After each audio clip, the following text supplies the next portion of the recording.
My name is Lara, and at 35 years old, I never expected my breakthrough research to become the center of a corporate nightmare. After 8 incredible years at Tech Innovate, everything changed when new management took over. What began as my passion project in water filtration technology became a battle for intellectual ownership that would transform my career forever. Before I share what happened when my boss dared me to leave, drop a comment letting me know where you are watching from. Hit that subscribe button and stick around to discover how I walked away with a patent worth $111 million. I always had a fascination with solving problems others considered impossible. Growing up in a small town outside of Boston, I was that kid who disassembled household appliances just to understand how they worked. My father, an electrical engineer, encouraged my curiosity instead of scolding me for the occasional broken toaster or dismantled radio. By high school, I was winning science fairs with innovative solutions for everyday problems. My mother, a chemistry teacher, pushed me to pursue higher education despite our modest financial situation. I graduated with honors from MIT with a dual degree in chemical engineering and environmental science.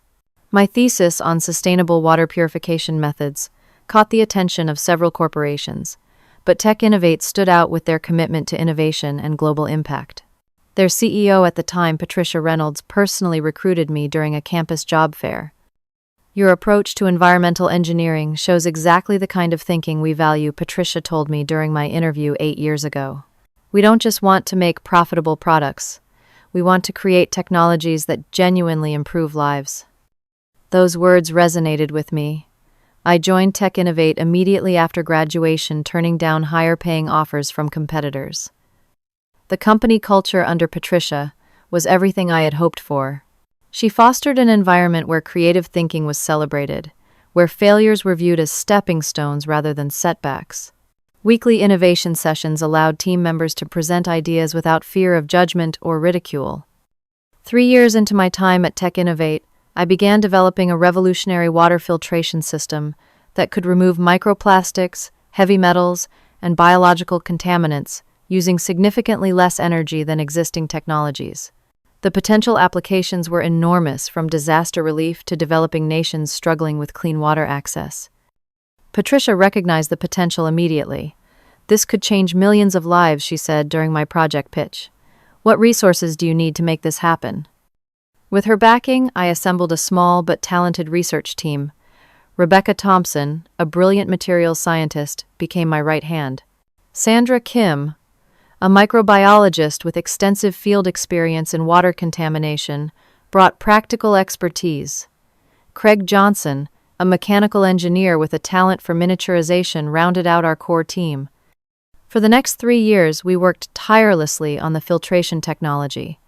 There were countless failures, redesigns, and moments of frustration, but Patricia never wavered in her support. She regularly visited our lab, asking insightful questions and providing guidance when needed. More importantly, she shielded us from corporate pressure to rush results or pivot to more immediately profitable ventures. Meaningful innovation takes time, she would remind anxious board members during quarterly reviews. This team is creating something that could redefine water access globally. That deserves patience. By year 6 at Tech Innovate, we had a working prototype. Our filtration system could process 1,000 gallons of severely contaminated water using less electricity than a standard light bulb. Early field tests in rural communities showed extraordinary results. Local health officials reported dramatic decreases in waterborne illnesses within weeks of installation. The day we presented our successful field test results to the executive team remains one of my proudest professional moments. Patricia stood at the end of my presentation and led a standing ovation. Later that evening, during a team celebration dinner, she confided in me. "Lara, what you and your team have created here isn't just a product. It is a testament to what happens when we invest in people and give them room to innovate. This is exactly why I started Tech Innovate." Recognition for our work extended beyond the company. I was invited to speak at international conferences on sustainable technology. Our research was featured in scientific journals. Industry peers began referring to Tech Innovate as a leader in environmental engineering solutions. Patricia made sure our team received credit for the breakthrough, insisting that all publications and patents list our names prominently. Those were golden days. I felt respected, valued, and part of something larger than myself. My team had become a family of sorts. We celebrated birthdays, supported each other through personal challenges, and shared a common vision of creating technology that served humanity. I believed I would spend my entire career at Tech Innovate continuing to develop technologies that made the world better. Then, everything changed. The announcement came during an all-company meeting on a rainy Tuesday morning. Patricia, now in her early 60s, was retiring. After building Tech Innovate from a startup into an industry leader, over 20 years she wanted to spend more time with family and pursue philanthropic interests. Her replacement would be Michael Thornton, previously an executive at Rival Tech, one of our biggest competitors. Change is inevitable in any organization, Patricia said during her farewell speech, but our core values of innovation, integrity, and impact will continue under Michael's leadership. Many of us were sad to see her go, but understood her decision. Patricia had earned her retirement. She spent her final 2 weeks personally visiting each department, thanking team members, and offering words of encouragement. When she came to our lab, she hugged each of us. "This filtration technology will be your legacy," she told me quietly. "Protect it and ensure it reaches those who need it most." I didn't understand the weight of those words until much later. Michael Thornton took over with immediate sweeping changes. First came a new company mission statement that emphasized market dominance and shareholder value rather than innovation and impact. Next came departmental restructuring that prioritized immediate revenue-generating projects. Team-building events and innovation sessions were canceled to maximize productivity. 6 weeks after Patricia's departure, I was introduced to my new direct supervisor, Maxwell Turner. From our first interaction, I sensed trouble. Maxwell had been brought in from Rival Tech, along with Michael, despite having limited experience in environmental engineering. During our initial meeting, he spent more time talking about quarterly projections than understanding our technology. Patricia's approach was admirable, but outdated, Maxwell explained, while barely glancing at our project documentation. In today's competitive landscape, we need to monetize innovations quickly or shelve them.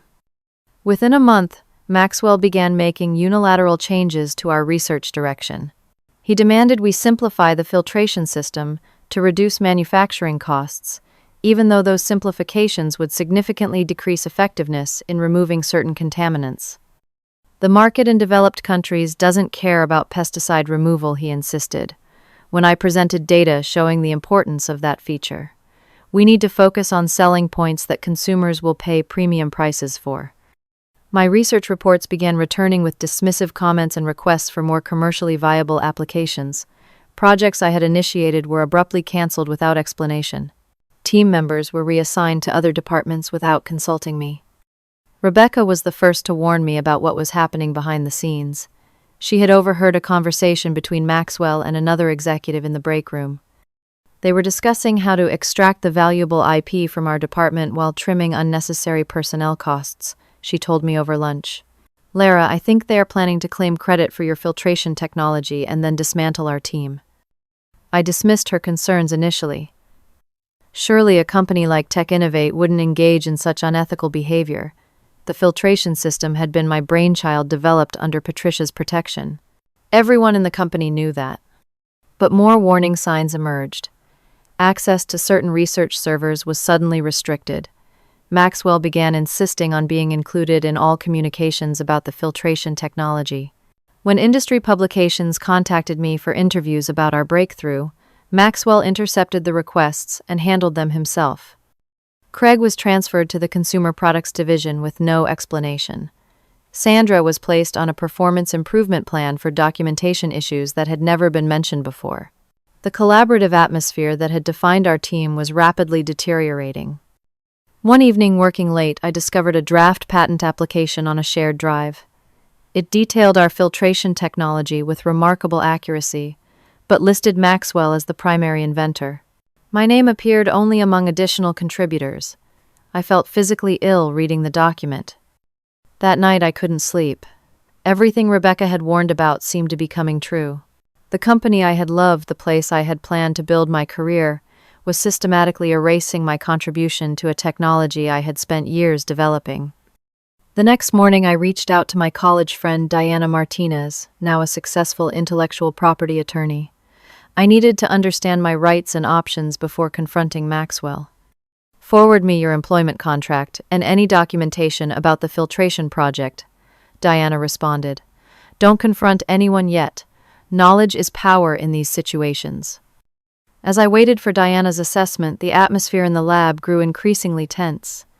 Maxwell scheduled more frequent progress reviews that felt more like interrogations. He questioned my methodologies, criticized documentation that had previously been praised, and repeatedly emphasized that all work conducted at Tech Innovate belonged exclusively to the company. Then came the day Sandra was escorted out of the building. She had questioned Maxwell during a team meeting about changes to the filtration design that would render it ineffective for communities with specific contamination profiles. These were exactly the vulnerable communities our technology had been designed to help. "Your insubordination undermines team cohesion," Maxwell had snapped before ending the meeting abruptly. 2 hours later, security was walking Sandra to her car, cardboard box in hand. That evening, she called me in tears. "He said I was being terminated for sharing confidential information externally," Sandra explained between sobs. "Laura, I never shared anything. He made it up because I challenged him publicly." The loss of Sandra hit me hard. We had worked side by side for years. She had spent months in the field ensuring our technology worked in real-world conditions. Now she was gone, her reputation potentially damaged by false accusations. That night, searching through project files for evidence to help Sandra, I discovered something even more disturbing: a complete patent application ready for submission. It detailed our filtration technology in its entirety, but listed Maxwell as the sole inventor.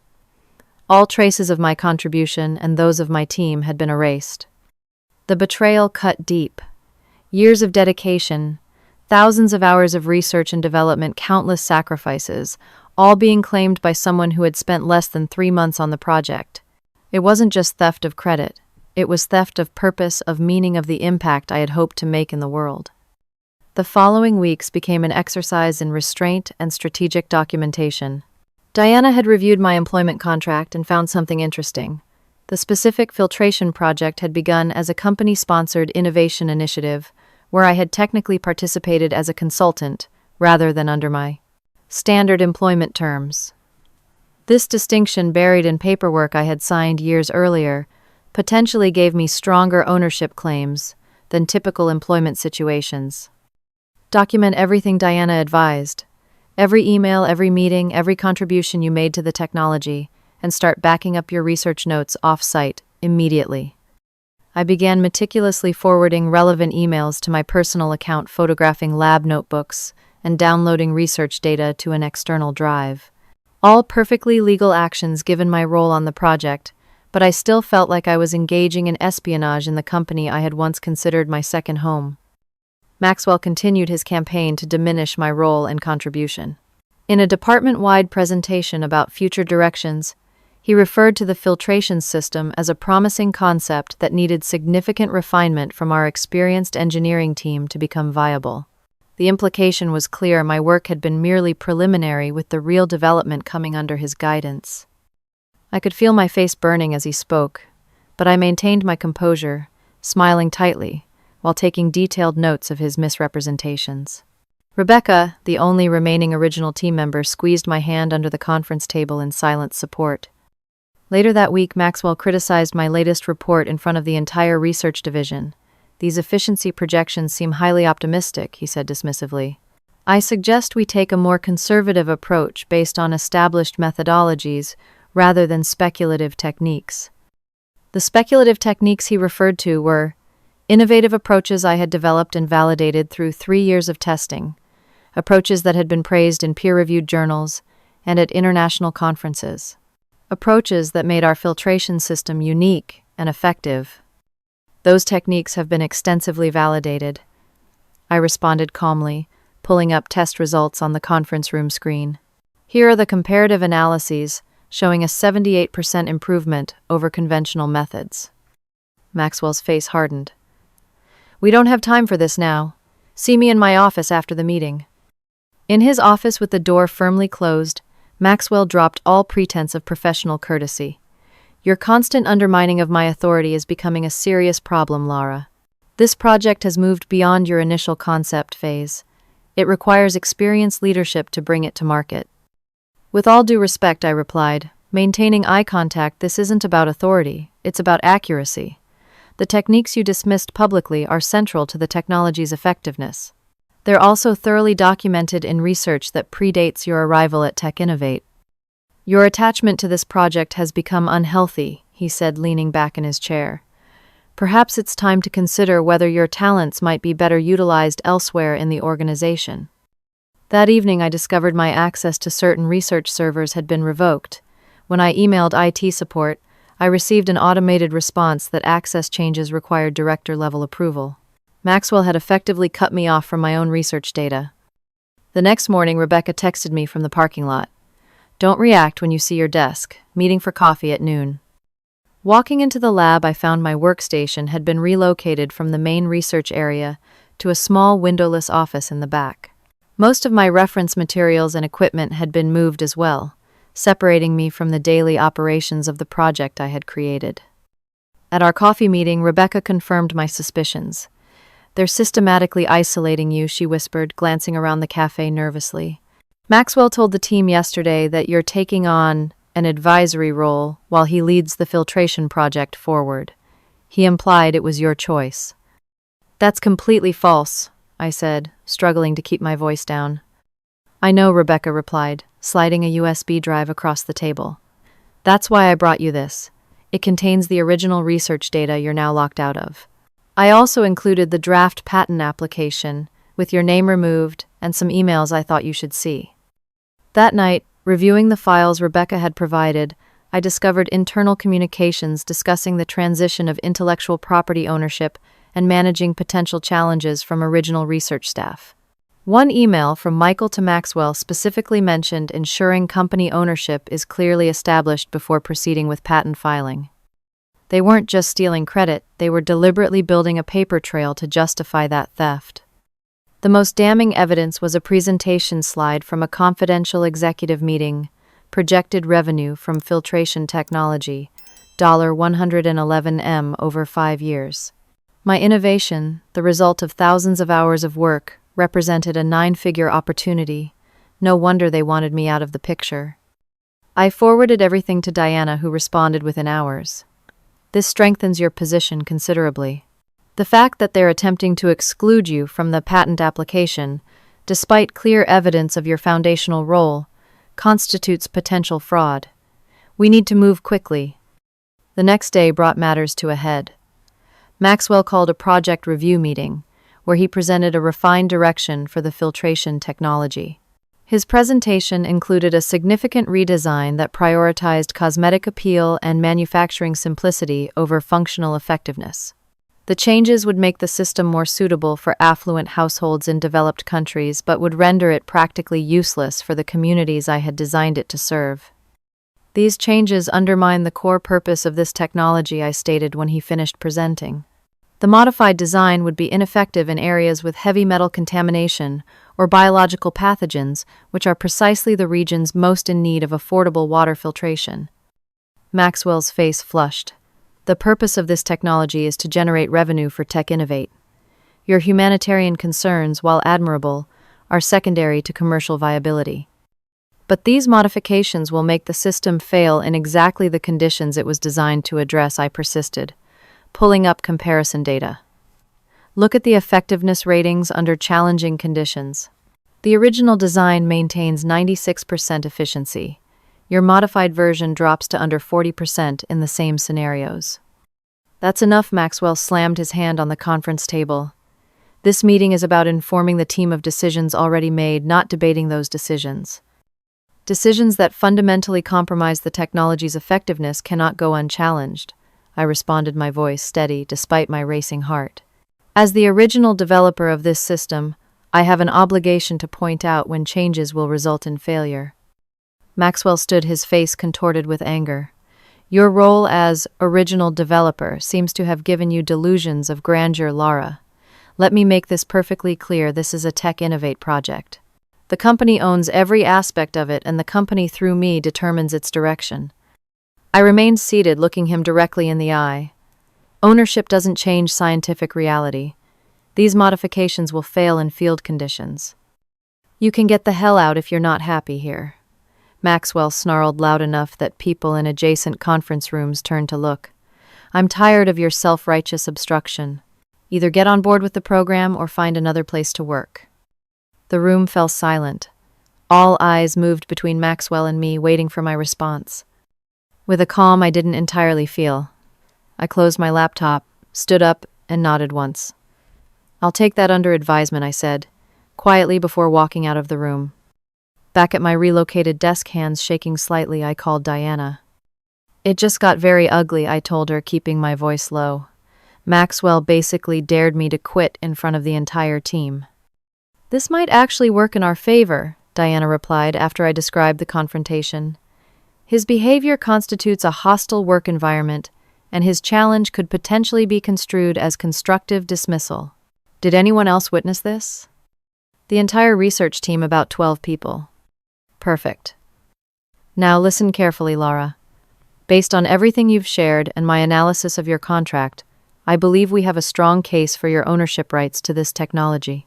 The project's unique status as an innovation initiative, combined with the consultation clause in your contract, creates a situation where Tech Innovate doesn't have the automatic ownership they assume. What should I do now? I asked, watching through the glass partition as Maxwell gestured animatedly to Michael in the hallway. Tonight, gather everything you possibly can that documents your role in developing this technology. Tomorrow, we're going to make a preemptive move that should catch them completely off guard. That evening, I worked until well past midnight, organizing years of research into comprehensive documentation. Lab notebooks, test results, prototype designs, field trial, data conference presentations, email communications, everything that established my central role in creating the filtration technology. Diana arrived at my apartment at 7 the next morning with a notary public and additional legal counsel. For the next 3 hours, we prepared affidavits documenting my contribution to the filtration technology, notarized key documents, and finalized application materials for the United States Patent and Trademark Office. The consultation clause in your contract is our strongest point, Diana explained, as we reviewed the final paperwork. When Patricia established the Innovation Initiative, the legal structure created essentially allowed participants to retain certain intellectual property rights unless specifically signed over to the company. There's no record of you ever signing such a transfer for this specific technology. But will it hold up? I was still an employee of Tech Innovate. Employment doesn't automatically assign all intellectual property to the employer, contrary to popular belief. The specific terms matter, and in this case, Patricia created a program that actually protected innovators' rights while giving Tech Innovate licensing privileges. I suspect she did this deliberately to attract and retain talent like you. By 10:30 that morning, we had electronically filed a patent application listing me as the primary inventor, with appropriate credit to Rebecca, Sandra, and Craig for their contributions. The application included comprehensive technical documentation establishing the novelty and utility of the filtration system. What happens now? I asked as Diana and her colleagues packed up their materials. Now you return to work and act normally, Diana advised. Don't mention the patent application to anyone. Continue documenting any further attempts to exclude you or appropriate your work. Our filing establishes priority date, which is crucial. I nodded, trying to calm the mixture of anxiety and determination churning in my stomach. And if Maxwell escalates further... Diana's expression hardened slightly. Then we escalate right back. You've done nothing wrong, Laura. Remember that. I returned to Tech Innovate just before lunch, half expecting to be stopped at the security desk. Instead, I made it to my isolated office without incident. The lab was unusually quiet, with team members avoiding eye contact when I passed. Word of yesterday's confrontation had clearly spread. At 3:15, I received an email from Maxwell requesting my presence in his office at 4 o'clock for a performance discussion. The vague formality of the message suggested human resources would be involved. This was likely the beginning of a paper trail to justify termination. I spent the next 45 minutes backing up final files, collecting personal items discreetly, and sending a coded text message to Diana. Phase 2 initiated. We had prepared for this possibility. At 4 o'clock sharp, I entered Maxwell's office to find him seated alongside Brenda from Human Resources and a man I didn't recognize who was introduced as legal counsel for the company. Maxwell's expression was a poorly concealed mixture of triumph and disdain. "Laura, we've asked you here today to discuss ongoing concerns about your performance and alignment with company objectives." Maxwell began reading from a prepared statement. "Over recent weeks, you have demonstrated resistance to direction-challenged established leadership decisions publicly and failed to adapt to organizational changes." I listened quietly, maintaining a neutral expression, while Brenda documented the meeting on her laptop. Furthermore, Maxwell continued, "There are concerns about your commitment to confidentiality and proper handling of proprietary information. These issues, combined with your disruptive behavior in yesterday's meeting, constitute grounds for immediate termination." He slid a document across the desk. "This separation agreement outlines the terms of your departure, including a non-disclosure agreement and non-compete clause. In exchange for signing Tech Innovate, we'll provide 2 months severance pay." I glanced at the document without touching it. "May I have a moment to review this?" "Of course," Maxwell replied, clearly expecting compliance. I took out my phone and sent another text to Diana. "Documents presented." Within seconds, she replied, "Proceed as discussed." Looking up from my phone, I addressed the room calmly. "I appreciate your time today, but I won't be signing this agreement. Instead, I am submitting my resignation effective immediately." I placed a simple resignation letter on the desk, stating only that I was leaving the company as of today's date. No explanation, no accusations. Maxwell's smug expression faltered slightly. "The separation agreement is standard procedure and protects both parties. Refusing to sign could jeopardize your severance package." "I understand, but I'm declining the severance in exchange for not signing the non-compete and NDA." I stood up, gathering my belongings. "Is there anything else required to process my departure today?" The corporate attorney leaned forward. "Miss Miller, I strongly advise you to reconsider. The agreement also contains important provisions regarding intellectual property developed during your employment." I met his gaze steadily. "I'm quite familiar with my intellectual property rights under my employment contract, particularly regarding the Innovation Initiative projects, but thank you for your concern." A flash of uncertainty crossed his features. This clearly wasn't the response they had anticipated. "I'll need your company ID and laptop before you leave," Brenda interjected, trying to regain control of the situation. "Of course." I handed over both items, having already transferred any personal files I was legally entitled to. Maxwell, recovering his composure, offered a parting shot as I reached the door. "I hope you realize that walking away means losing any association with the filtration technology. Your contributions will remain part of Tech Innovate's intellectual property." I turned back with a small smile. "We'll see. Thank you for the opportunity to work at Tech Innovate. Please arrange for my personal items to be shipped to my home address." Walking out of the building that had been my professional home for 8 years felt surreal. Security escorted me to the front entrance, as was standard procedure for departing employees. Several colleagues watched from a distance, expressions of confusion and concern on their faces. Outside, the late afternoon sun felt unexpectedly bright. I took a deep breath of fresh air and texted Diana once more. "Departure complete. No signatures given." Her response came immediately. "Perfect. Come to my office. Phase 3 begins now." Diana's law office buzzed with activity when I arrived. 3 associates worked at a conference table surrounded by stacks of documents, while Diana paced the room on a phone call with someone she referred to as our patent specialist. "Excellent timing," Diana said, ending her call as I entered. "The USPTO has confirmed receipt of our application and assigned a preliminary filing number. Now we move to secure additional protection and prepare for Tech Innovate's inevitable response." Over the next 3 days, we worked intensively to solidify my position. Diana filed additional documentation with the USPTO, reinforcing my role as primary inventor. We registered a new company, Pure Solution Technologies, with me as founder and CEO. Using my personal savings, I leased a small office space and began the process of recruiting key talent, starting with Sandra, who accepted my job offer immediately. I never thought I'd say this, but getting fired was the best thing that happened to me. Sandra told me over dinner that evening. Watching what they did to you and our technology was heartbreaking. Rebecca remained at Tech Innovate, but served as our inside source, discreetly providing updates on the company's reaction to my departure.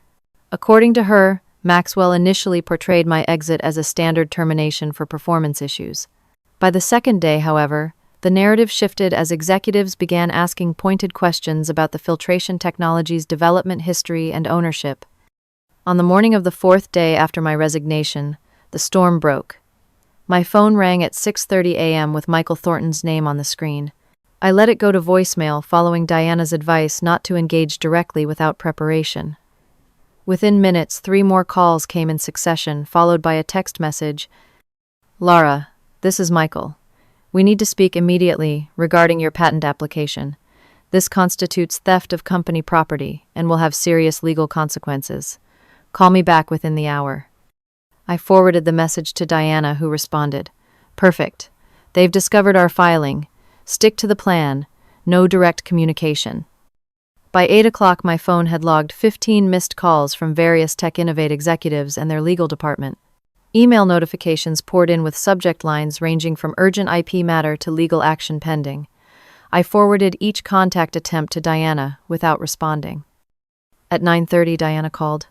"They've just served us with a cease and desist letter demanding withdrawal of the patent application and return of all proprietary information. Their outside counsel has also requested an emergency meeting." "Are we in trouble?" I asked, my stomach tightening. "Quite the opposite," Diana replied, and I could hear the smile in her voice. "They're panicking, which confirms they've discovered the weakness in their ownership claim. If they were certain of their position, they'd simply file an interfering patent application and let the USPTO sort it out. This desperation suggests their legal team has identified the same contractual loophole we're leveraging." The emergency meeting was scheduled for 2 p.m. at Diana's office. She assembled a formidable legal team, including 2 patent specialists and a corporate litigation expert. I spent the morning reviewing our documentation once more, ensuring I could speak confidently about the technology's development timeline if needed.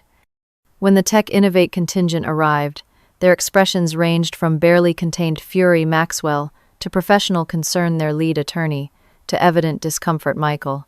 Diana had advised me to remain silent unless directly addressed with a technical question, letting the legal teams handle the discussion. "Let me be direct," began Tech Innovate's lead attorney, after preliminary introductions. "Miss Miller's patent application constitutes a clear violation of her employment agreement and an attempt to misappropriate corporate intellectual property. We demand immediate withdrawal of the application and return of all materials related to the filtration technology." Diana smiled pleasantly. "We appreciate your directness and will respond in kind. Miss Miller's patent application is entirely legitimate and supported by both contractual terms and extensive documentation of her role as primary inventor. Perhaps you're not fully aware of the special contractual status of the innovation initiative under which this technology was developed." She proceeded to outline the legal basis for my claim, referencing specific clauses in my employment contract and the innovation initiative guidelines established under Patricia's leadership. As she spoke, I watched Maxwell's expression shift from smugness to uncertainty to growing alarm. When Diana finished her explanation, Tech Innovate's attorney asked for a brief consultation with his clients. They huddled at the far end of the conference room, speaking in hushed but clearly agitated tones. Maxwell gesticulated emphatically while Michael repeatedly shook his head. Upon returning to the table, their attorney adopted a noticeably more conciliatory tone. "While we maintain that Tech Innovate has substantial rights to this technology, we recognize there may be room for discussion regarding inventor attribution. Perhaps we can explore a joint ownership arrangement that acknowledges Miss Miller's contributions while respecting the company's investment in the technology's development." Diana glanced at me briefly before responding. "We're certainly open to discussion, but to be clear, our position is that Miss Miller is the primary inventor and rightful patent holder. Any arrangement would need to begin with that acknowledgement." The meeting concluded with an agreement to exchange proposed terms for a potential collaboration. As the Tech Innovate representatives gathered their materials to leave, Michael approached me directly for the first time. "Laura, "I wish this situation had unfolded differently," he said quietly. "Your work at Tech Innovate was always highly valued." "Was it?" I replied evenly, "because Maxwell made it abundantly clear that both my work and I were disposable." Michael winced slightly. "There seems to have been a significant misalignment in management approaches. I hope we can find a resolution that properly recognizes your contribution." After they departed, Diana turned to me with a satisfied expression. "They just blinked first. Their attorney recognized the strength of our position immediately. Now we negotiate from a position of power." Over the next 2 weeks, proposals and counterproposals flew back and forth between legal teams. Tech Innovate initially offered a minimal royalty arrangement that would have granted them exclusive rights to the technology while providing me with a small percentage of revenue. We countered with terms establishing Pure Solution as the patent holder, with Tech Innovate receiving a non-exclusive license for specific applications. Meanwhile, industry publications began reporting on the situation. A prominent technology journal published an article titled "Patent Dispute Highlights Questions of Inventor Rights in Corporate Settings," featuring interviews with intellectual property experts discussing the case without naming specific parties. The business press speculated about the potential market impact of the revolutionary filtration technology at the center of the dispute. 3 weeks after my departure from Tech Innovate, a financial analyst report estimated the potential market value of the filtration technology at approximately $111 million over the initial 5-year 40 commercialization period, confirming the figure I had seen in internal documents. This public valuation strengthened our negotiating position considerably. As negotiations continued, Pure Solution Technologies grew rapidly. Sandra helped recruit Craig from Tech Innovate, along with 2 other engineers I had worked with previously. With a small but talented team, we refined the original filtration design, enhancing its effectiveness while reducing production costs.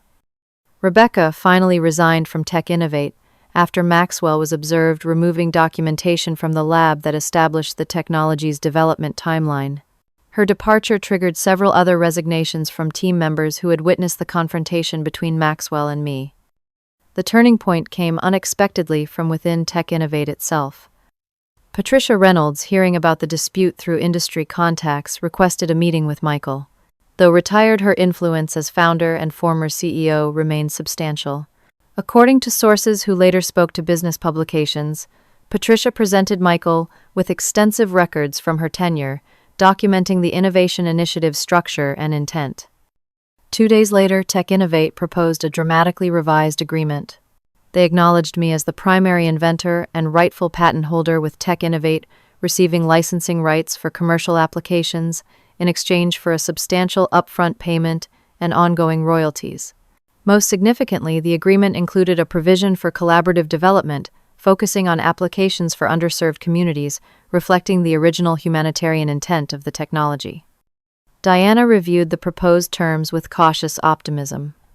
"This represents a near-complete concession to our position," she noted.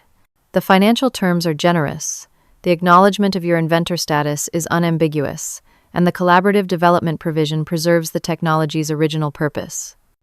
After careful consideration and minor revisions, I accepted the agreement. Pure Solution would maintain patent ownership and lead development for humanitarian applications, while Tech Innovate would license the technology for commercial markets.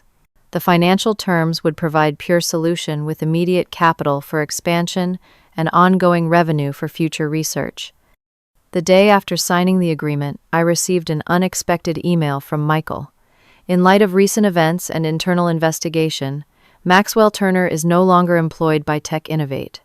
I would welcome an opportunity to discuss rebuilding our professional relationship under better circumstances.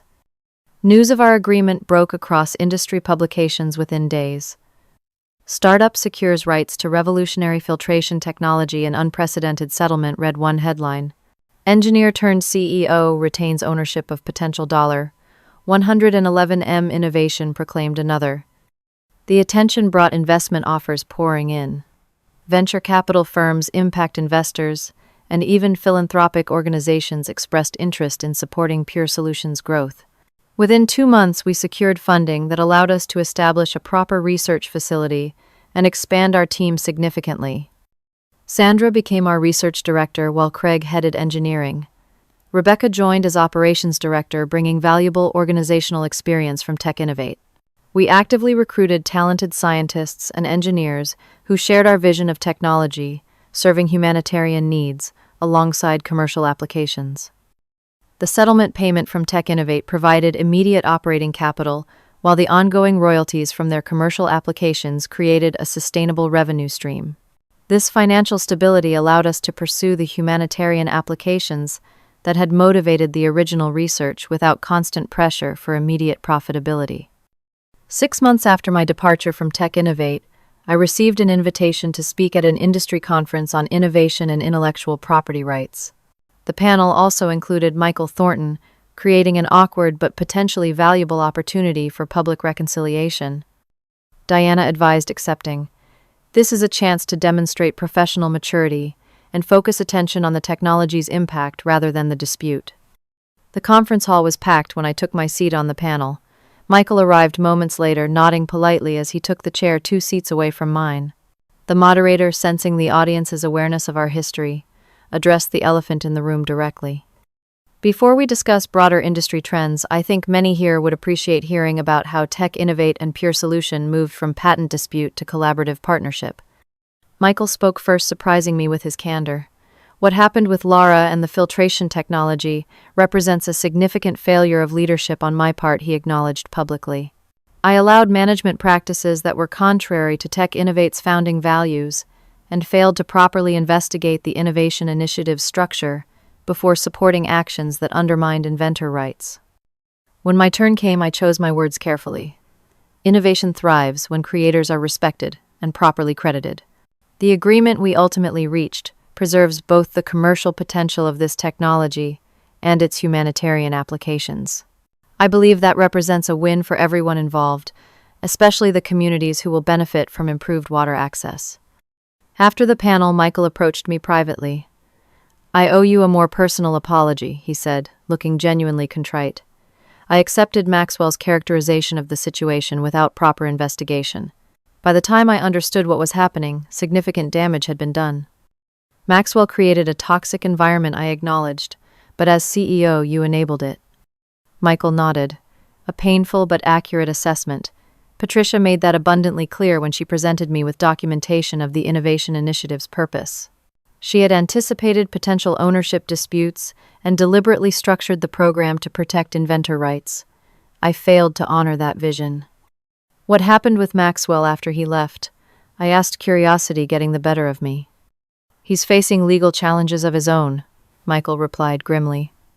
Our internal investigation revealed pattern of appropriating others' work throughout his career. Several former colleagues have come forward with similar stories.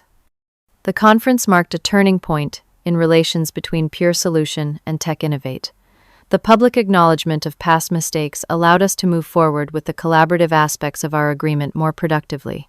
Technical teams from both companies began working together on specialized applications of the filtration technology, combining our innovation with their manufacturing and distribution capabilities. 9 months after founding Pure Solution, we completed our first major humanitarian installation in a rural community, facing severe water contamination from industrial runoff. The system provided clean water for 3,000 residents, at a fraction of the cost of conventional filtration methods. Local health officials reported a 60% reduction in waterborne illnesses within the first month of operation. Standing beside the installation, watching children fill water containers from taps delivering clean water, I felt a profound sense of validation. This was why I had fought so hard for ownership of the technology. This impact, these results, this human benefit, was the purpose that had driven years of research and development. Patricia visited the installation site, her first public appearance since retirement. This is exactly what I envisioned when I created the innovation initiative, she told me as we toured the facility. Technology that serves humanity first, with profit as a welcome but secondary outcome. Her approval meant more than any industry award or financial success. Patricia had created the environment where innovation could flourish and had structured the initiative to protect inventors' rights. Without her foresight, the outcome might have been very different. As Pure Solution grew, we maintained this dual focus on impact and innovation. Commercial applications generated revenue that funded humanitarian installations. Our team expanded to include specialists in global water issues, public health, and sustainable development. We established partnerships with non-governmental organizations to identify communities most in need of our technology. The patent that had been at the center of our dispute became the foundation for an entire family of related technologies. Each new innovation built upon the original filtration system, enhancing its capabilities or adapting it for specific environments and contaminants. And each new patent listed all contributors, accurately establishing a corporate culture that valued recognition and collaboration. 1 year after founding Pure Solution, I received an unexpected delivery at our headquarters, a framed copy of the original patent certificate now officially issued with my name as primary inventor. The accompanying note read simply, "Justice delayed is still justice. Congratulations on creating technology that matters. Patricia." I hung it in our main entrance, not as a trophy of victory in a corporate dispute, but as a reminder of the importance of standing up for one's work and ensuring it serves its intended purpose. 3 years have passed since that confrontation with Maxwell in the conference room. His angry challenge to get the hell out ultimately led to outcomes none of us could have predicted. Pure Solution Technologies now employs over 100 people, including many former Tech Innovate colleagues, who shared our vision of technology serving humanitarian needs alongside commercial applications. Our partnership with Tech Innovate, though born from conflict, has evolved into a productive collaboration. Michael transformed their corporate culture, implementing policies that protect inventor rights and recognize individual contributions. The innovation initiative has been re-established with explicit protections for creators, attracting talented scientists and engineers who might otherwise have chosen startups over corporate environments. The filtration technology that sparked the dispute has exceeded even the most optimistic projections. Commercial applications in developed markets generate substantial revenue, while humanitarian installations continue to expand in regions facing water contamination challenges. To date, over 2 million people have gained access to clean water through systems donated or subsidized through our Impact program. The market valuation of $111 million that once seemed so significant now feels almost secondary to the human impact. When I visit installation sites and meet families benefiting from clean water, financial metrics fade in importance compared to health improvements, educational opportunities, and quality of life enhancements that clean water provides. The journey from employee to founder, from researcher to CEO, has been challenging but profoundly rewarding. I've learned lessons about business leadership and personal resilience that no formal education could have provided. Most importantly, I've learned to trust my instincts about the value of my work and my right to ensure it serves its intended purpose. The healing process after such a betrayal wasn't immediate or easy. For months after leaving Tech Innovate, I experienced anxiety, self-doubt, and occasional anger about how I had been treated. Building Pure Solution provided purpose and direction, but the emotional wounds took longer to heal than the professional transition. What ultimately restored my sense of professional joy was witnessing the impact of our technology in real communities. Seeing children drinking clean water, hearing from families about reduced illness, understanding the cascading benefits of water security for education and economic opportunity, these experiences transformed painful memories into stepping stones toward something meaningful. I no longer view Maxwell's attempt to claim credit for my work as a personal attack, but as a systemic issue in how innovation is sometimes managed. His actions, though unethical, ultimately led to a better outcome for the technology and its applications. Had I remained at Tech Innovate under his management, the humanitarian aspects would likely have been sidelined in favor of purely commercial applications. The most profound lesson from this experience is about the relationship between creation and purpose. Technical innovation isn't merely about solving problems or generating intellectual property. It's about ensuring that solutions reach those who need them most in forms that truly address their circumstances. Ownership matters not for ego or financial gain, but because it determines how and where innovations are applied. I've also learned about the power of standing firm when your contributions are diminished or your purpose threatened. In professional environments, particularly technical fields where women remain underrepresented, there's often pressure to accept credit reduction or purpose dilution for the sake of harmony. Resisting that pressure isn't selfish or combative. It's essential for maintaining integrity and innovation. These days, I mentor young engineers and scientists, particularly women entering technical fields. I share my experience not as a cautionary tale about corporate politics, but as encouragement to value their contributions and ensure their innovations serve intended purposes. The right to be acknowledged as a creator is worth defending not just for personal recognition, but for maintaining connection to the impact of one's work. Pure Solution continues to grow and evolve. We're developing next-generation filtration technologies while expanding humanitarian installations globally. Our corporate culture emphasizes both innovation and impact, technical excellence, and human benefit. Every patent lists all contributors. Every product launch acknowledges the team behind it. Every installation celebrates the communities it serves. The confrontation that seemed like a professional disaster became the catalyst for greater impact than I could have achieved within traditional corporate structures. Sometimes being dared to leave is actually an invitation to create something better. Have you ever had to stand up for your work or ideas when someone tried to take credit?